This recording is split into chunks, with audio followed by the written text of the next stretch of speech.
Alléluia. Aujourd'hui, c'est ton jour. Remercie le Seigneur pour le souffle de vie qu'il a renouvelé en nous en cette belle journée. Yahweh, nous venons t'exprimer aujourd'hui non pas seulement nos actions de grâce, mais aussi les désirs de nos cœurs. Il a besoin de t'entendre. Il a dit, je ferai ce que j'entendrai de mes oreilles. Bien-aimé, que ton cœur s'exprime, que ton cœur se déchire dans sa présence. Père, je désire vivre dans ta gloire, dans ma vie. Je vais expérimenter la réalité de toute ta parole, de toutes tes promesses, de ta divinité en moi, Yahweh. Bien-aimé, le Seigneur est bon. Pour cela, je veux que tu puisses confesser tous tes péchés de désobéissance à sa parole. Bien-aimé, peut-être que tu t'es réveillé en colère, peut-être que tu es en train de prendre des mauvaises décisions en ce moment. Tu médites la haine contre une personne. Ça peut être aussi le manque de pardon. Bien-aimé, peut-être que la journée d'aujourd'hui, tu l'avais destinée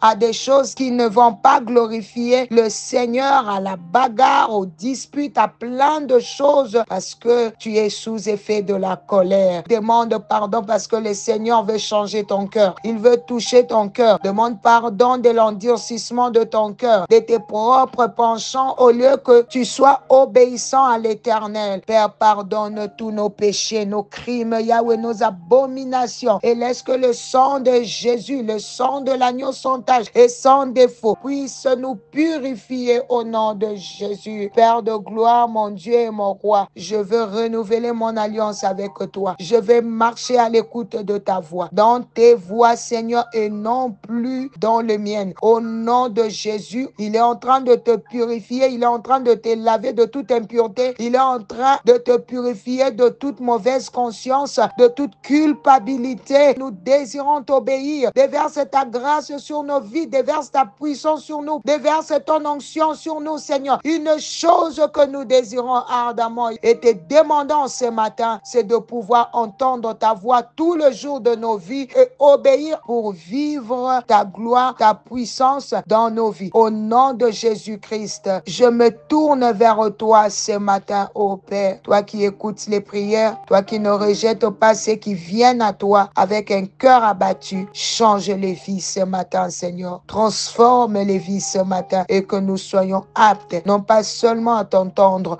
mais aussi à obéir à ta voix à chaque fois que tu nous parles, Seigneur. Bien-aimé, ce matin, j'aimerais que nous puissions parler encore d'un autre point sur les bénéfices de l'évangélisation, le point de la joie. Bien-aimé, un autre point parmi les bénéfices de l'évangélisation, l'évangélisation donne la joie de chaque jour. Bien-aimé, as-tu déjà ressenti cette joie indescriptible lorsque quelqu'un reçoit Jésus comme Seigneur et Sauveur? C'est comme si tu voyais un produit que le Saint-Esprit a transformé à travers toi. Tu peux suivre les étapes. Cette personne, je l'ai vue dans la rue. Elle menait une vie de boîte de nuit, des bars, une vie en désordre. Quand je lui ai parlé de Jésus, elle a commencé à m'écouter. Maintenant, nous partageons ensemble l'évangile. Elle peut même prêcher la parole de Dieu aujourd'hui, car Dieu a agi rapidement en elle et elle s'est entièrement donnée. Bien-aimé, tu vois ce que cela fait. As-tu déjà expérimenté cela? Quand cette personne parle, tu ressens le ressentiment d'une mère ou d'un père qui a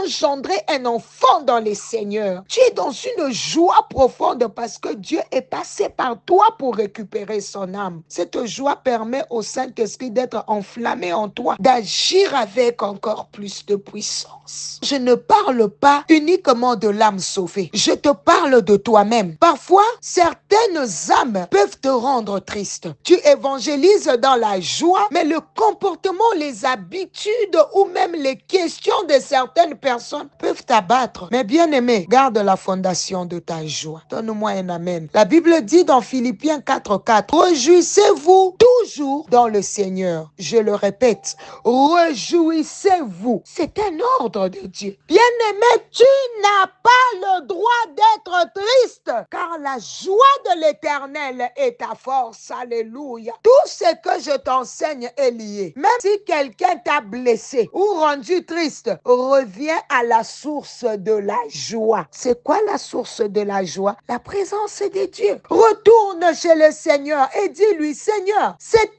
âme m'a rendu triste. Cette personne m'a rendu triste, mais je ne veux pas garder cette tristesse en moi. Donne-moi ta joie. Donne-moi ta force. Je suis venu dire à quelqu'un ce matin, tu as une adresse. Tu as un endroit où aller. Regarde comment ta joie est éphémère. Regarde comment tu as les miettes de joie. Toi, tu ne gardes pas la joie pendant longtemps. Quelque chose doit absolument venir enlever ta joie, gâcher ta joie. Refuse de mener une vie triste au nom de Jésus. Ta joie ne dépend pas d'une personne. Ta joie ne dépend pas de circonstances. Ta joie provient de l'Éternel. Ne permets pas aux circonstances, aux problèmes de la vie de te voler ta joie. Va dans la présence de Dieu. Un seul mot de sa part peut te transformer. Et dans sa présence, tu peux commencer à sauter de joie. Change ton attitude ce matin. Regarde comment tu t'es réveillé triste. Regarde comment une petite conversation t'a rendu triste.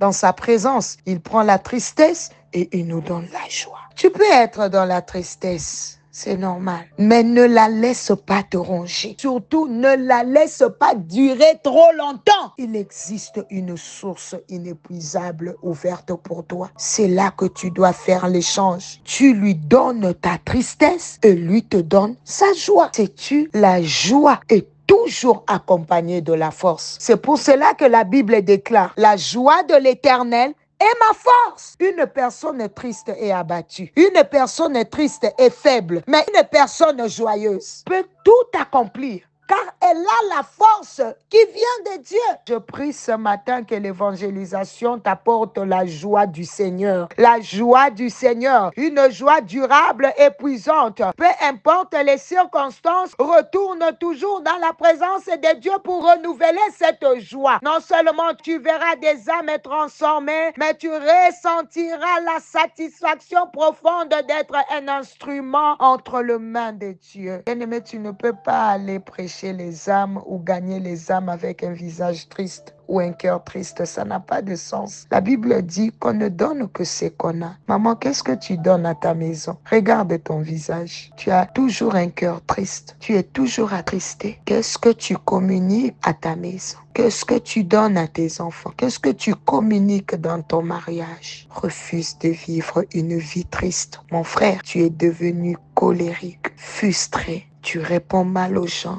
Tu parles mal. Tout ça parce que la tristesse a pris place dans ta vie. La tristesse. Quel que soit ce qui t'est arrivé, quelles que soient les circonstances que tu traverses, refuse la tristesse et choisis la joie et la force que seule la présence de Dieu peut te donner au nom de Jésus. Que le Saint-Esprit mets ta main droite sur ton cœur. Que le Saint-Esprit te donne la joie. Un des fruits du Saint-Esprit. Que le Saint-Esprit te communique la joie ce matin. Une joie permanente. Une joie puissante. Une joie permanente. Une joie durable. Alors reçois la joie de l'Éternel. Au nom de Jésus, j'ai ainsi prié et demandé. Amen. C'était bien l'humble servante de l'Éternel, Maman Nathalie Lokola, par la grâce de Dieu. On se reconnecte demain. Bye bye for now.